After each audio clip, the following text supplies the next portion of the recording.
Welcome to Ceasefire, where civics meets civility and engagement meets empowerment. Ceasefire is hosted by former Boerne ISD trustee and owner of the Boerne Bookshop, Dale Adams, and by former Boerne City Council member and local insurance agent, Ron Cisneros. Ready, aim, ceasefire. Good morning, Kendall County. This is Ceasefire. My name is Dale Adams. And I'm Ron Cisneros. And today, we don't have a guest. We have a question.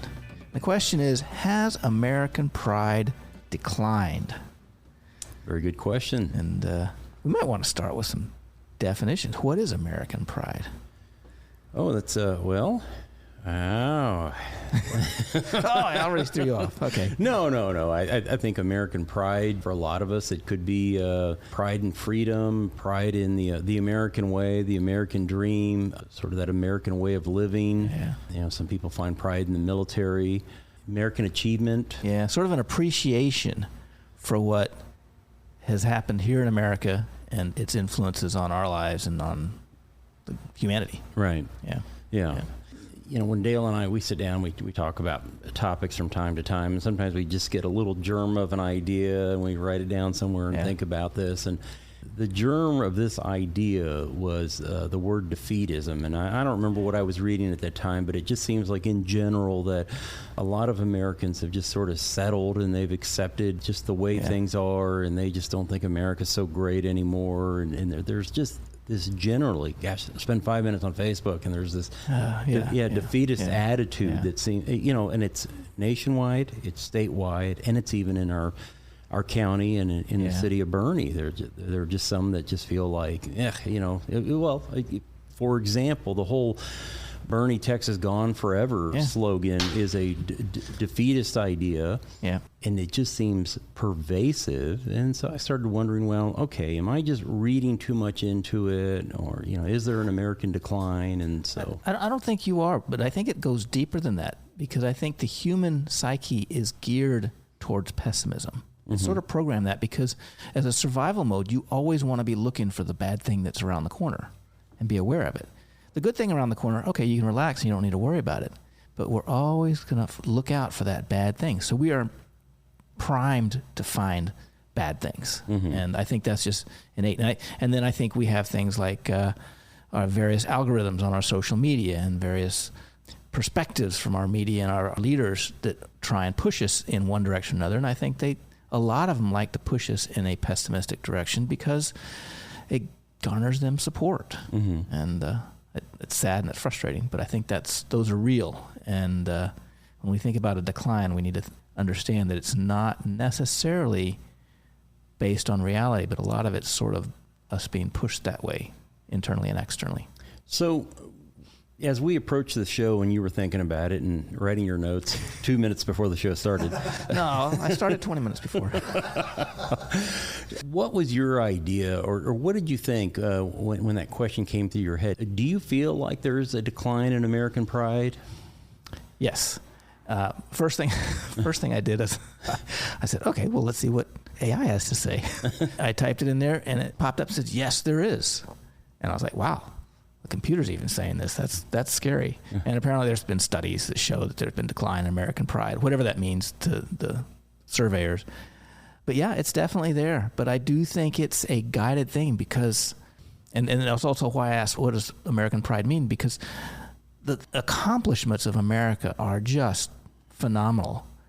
And it's not just the country as an entity, it's what our culture and our people have produced for humanity. It's just astounding.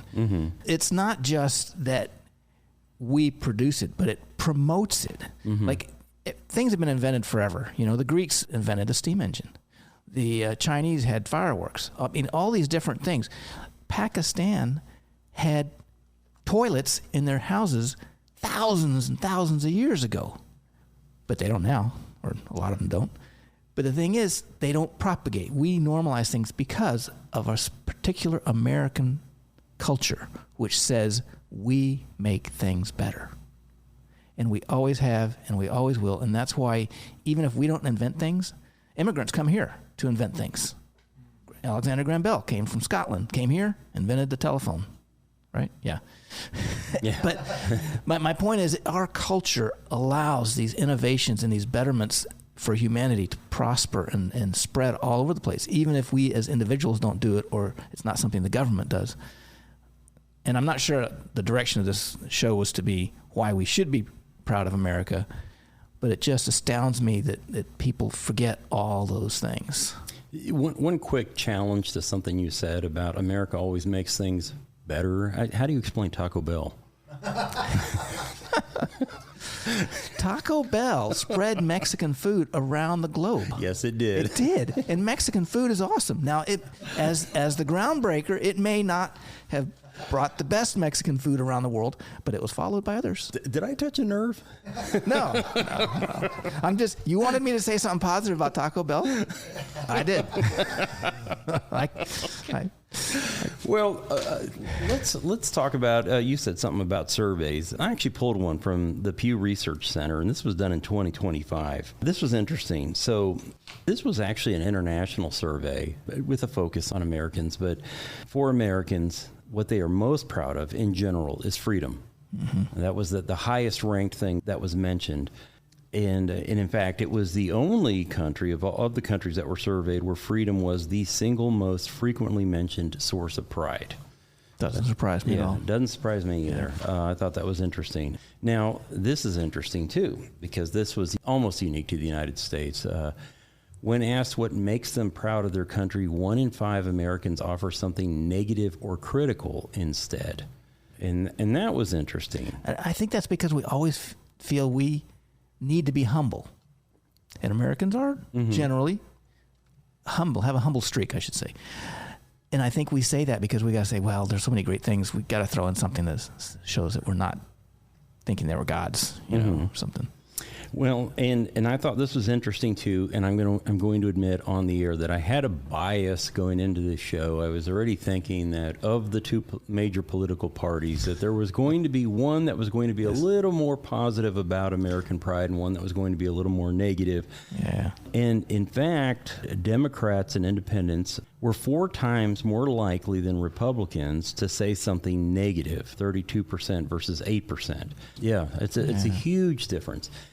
But I stopped my bias right there because I thought, well, okay, I don't want to sit there and say, well, Republicans are positive people and Democrats are negative people, because I can tell you in our community is that things always change from a national to a state to a local level. In our community, we've got Republicans running around telling you that Bernie is toast and, you know, and things just aren't the same anymore. And so, you know, just in my own circle of friends, most of whom are Republicans, I can tell you there's a lot of negativity. Yeah. So I don't want to bring in that bias, but I want to admit that I had it. Sometimes those categorizations, they use that to sort of create these buckets, and they're not really very accurate, you know? Yeah. And so I'm careful about that. Though that study did show that younger people, it talked about, I think, millennials and Generation Z, whatever those are, tend to be more pessimistic. Mm-hmm. And I took that to mean that they're more susceptible to the general propaganda, pessimistic propaganda, than people who've been around for a while. Yeah.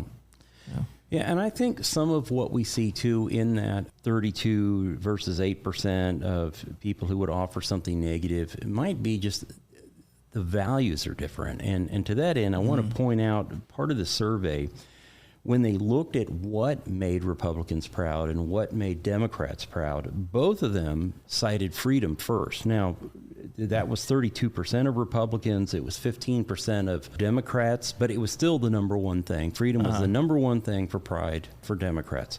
Okay. Now, the second most given answer for Republicans was the economy.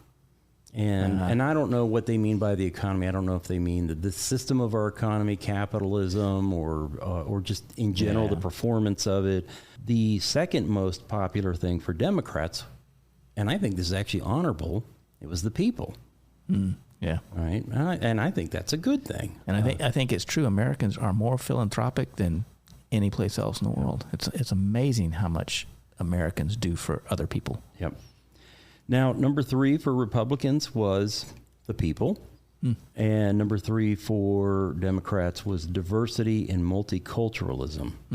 And I think So it's Taco Bell. Yeah, I mean, it's awesome. Yeah, and I think that because of the bad rap DEI. And deservedly so, has gotten over the last few years, that we might look at that answer and kind of cringe. But if you read into that and you try and gain the perspective of a Democrat's mind, what they're saying is that the different cultures that the American melting pot is what makes this country great. I agree. I would find no disagreement with that. Yeah. I think that is a good thing. And so then it goes on and it breaks different things down, like political system and military and whatnot. But I'm trying to be very careful here, again, not let my bias creep in and just try and understand their perspective and think that, they're not necessarily without pride. They just have a different perspective on the things to be proud of. Yeah. And there are things that when I look at this survey, I find no disagreement with. Yeah. Okay, with that, we're going to take a quick break. This is Ceasefire with Dale and Ron, and we'll be right back.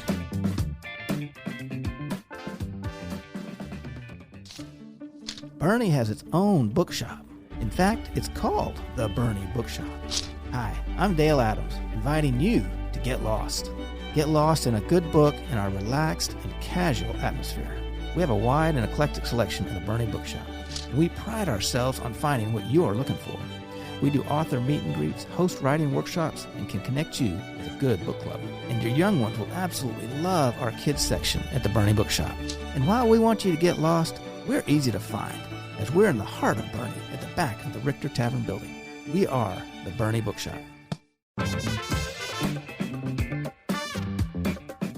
Welcome back to Ceasefire with Dale and Ron, and we are talking about American pride, and has it declined? I think the consensus sort of is yes, but it's the devil's in the details, right? What you're proud of, what's causing that may not be as apparent as the headline shows. You're generally pretty good about remembering different psychological things, so maybe you can help me here, because I think that we sometimes have this ability to look back in the past and talk about the good old days, right? And so when I was doing my research, I stumbled across this notion that we were more united and patriotic during World War II when we worked together, and then somehow in Vietnam and through the Watergate scandal, we had protests and division, and now we have this discord between the two major political parties, and we're divided and we're off in our little silos.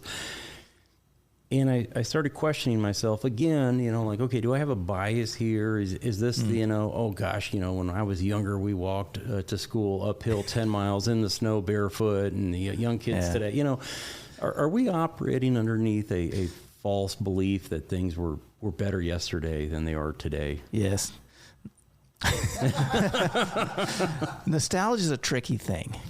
And these concepts of being united are also a tricky thing. Mm-hmm. We had some floods here in the hill country last year that united people dramatically. I mean, nobody questioned anybody other person. They all went in there from all walks of life, from all over the place, to help out with these massive floods we had. That was a uniting experience. Mm-hmm. World War II was the same kind of thing. It was a catastrophe, a global catastrophe that united us to stop this insane person from trying to conquer the world. And that united us for that purpose. But that doesn't mean that we didn't have different opinions and different ideas of what was right and wrong, and that we didn't treat each other badly sometimes and things like that. And that definitely happened. So this idea that we were united during that time, yes, we were, but it was a focused, catastrophic unification kind of thing. Mm-hmm. And we have that. Back in the 1800s, you look at some of the things that the various presidential candidates said about each other all through it. They were mudslinging all the time, mm-hmm. So while I want to be united, and I would like people to be united, I don't think we've ever been fully united in the respect of a long-term sort of, we're all pursuing the same goal. And, I mean, that may sound sad, but that's okay, I mean, we need to be united in some fundamental things, which is when I think about the American culture, I think of we make things better and nobody tells us what to do. Beyond that, I'm okay with us not being united. But those two things are the things that I think we should be united about. And I think we have been for a long time about those two things. We just don't include those in some of the things we discuss when we talk about being united. Yeah. Bringing up the floods, I think you touched on something that I wanted to talk about. which is that, on a national level, it's very difficult, as you pointed out, to find unity. And we find it from time to time. September 12th is a great example, right? We all came together, but on a local level, it's a lot easier to find things that can bring us together. Yeah. And perhaps if we want to cure the national problem, which is very difficult, we should focus on the local problem first. Okay. Right? And if everybody in their own communities did that, then I think you develop that unique thing that Tocqueville saw when he came to the United States, and he went from town to town to town and saw the industriousness of the American people. Right? Again, on a national level. And in fact, at the time that he traveled the United States, we didn't have cell phones. How did he communicate back to his mom and tell her how she was doing? There was a tin can with a little string attached to it on the other end. Yeah. No, but so there was something that joined us together locally, and we focused more on that than we did on what was happening in Washington, D.C., because that was immediate. That was right in front of us. Yeah. We had to. And I think going back to our earlier question, what's missing today, because I do think we're missing a little bit of that pride. What's missing is on that civic side, on the local civic side. Yeah. And so my challenge for anybody listening would be, what can we do today locally in our community that could reinvigorate that civic pride, right? Because I think that's where the solution is local. Yeah. Well, in Boerne, we do have a lot of civic organizations and opportunities for people to connect, and I think that's good. I think a lot of the unity in the past did come from adversity. I mean, little things, not necessarily big floods like that, but having to band together because life was tougher back then. And I think as you prosper, it's easier to sort of go your separate ways and not feel like you need to be as unified with people. And so we have to try harder for it. We have to seek out opportunities to bond with our community members. I think it also requires a bit of an optimistic outlook. I think when I mentioned about our tendency towards pessimism, I think if we encourage ourselves to be optimistic, that will help also. And we have the Optimist Society is out there to try and push that. Yeah, Optimist Club. Optimist Club. There you go. Yeah, and then we have groups, Rotary, Toastmasters, Lions Club, Knights of Columbus, Centurions, that are all out there with that idea of service above self and making the community better. The Masons, they all have their little avenues or their little niches. With Rotary, it's of course, polio eradication and sanitation and literacy, and all about making things better. And with the Shriners, it's their hospitals, and so everybody's got their little avenue. And so locally, what's that big problem? Or it doesn't even have to be a big problem. What's something that we all recognize that could be corrected that isn't Republican or Democrat? For example, parks. Or widows and widowers, making sure that they have company, that they're taken care of. Mentorship of young people, sports programs for the youth. These aren't partisan problems. These are things that need solutions at the local level. Yes, and Americans are known for getting together at the local level. I mean, Tocqueville talked about that, the civic societies doing all these different things, and we do that. And everybody should have a part in that. I know people are busy, but it connects yourself somewhere to some activity that improves our society at the local level. Yeah. And I think you'll find a lot of positive feelings and a lot of reasons to be proud of what you're doing, what your community's doing. Yeah. One of the reasons that I'm a Rotarian, and I've shared this story with other Rotarians, I don't think I've ever shared it on the air. My dad has been a Rotary for I don't know how many years, and I remember a project he was involved in. This goes back to the early 90s, and he was terrible with computers, and he was trying to put a presentation together. So he asked me to help him out, and I did, and I was reading about all the stuff that he was involved in, and one of these programs was an eye bank in Aguascalientes, Mexico, that they did cornea transplants, and so they would restore sight or give sight to people who had lost it or never had it. And there's a story in there about a young girl who received corneas, And they took her bandages off several days after the surgery, and she's seen her fingers for the first time, and she's, screaming to her doctor and to her parents, in Spanish, "I can see my fingers." And I thought, how cool, like my dad is doing the work of Christ, giving sight to the blind. And and then I was just like all in, like, Dad, I want to be a Rotarian. I want to be a Rotarian. Like, I bugged him for months. I was like, hey, kid. Like, I don't think he wanted me in his club. But Too bad. Yeah, but I got in anyway. So, But as you mentioned, it gave me a huge source of pride to be a part of that organization, and to finally, the first time I got to go down to Aguascalientes and be a part of that program, I was just to this day, very proud of that. Yeah. And actually, an important source of your pride was your involvement in the process, right? Mm-hmm. Maybe this American pride declining is about people not feeling they're connected with what's going on. Yeah. I mean, I think there's a lot more of disconnection going on now, so maybe that has a role in it also, is that people just don't feel like they're connected to what's going on in America. I think that's true, Dale, because it's really hard to gauge this nebulous thing, civic pride, and is it really going downhill? I don't know.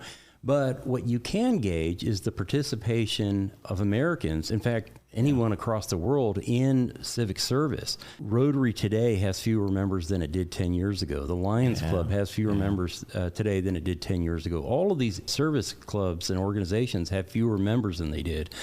And, we can get political about that. I think the answer is that more people look to government instead of to themselves and to civic organizations. Right.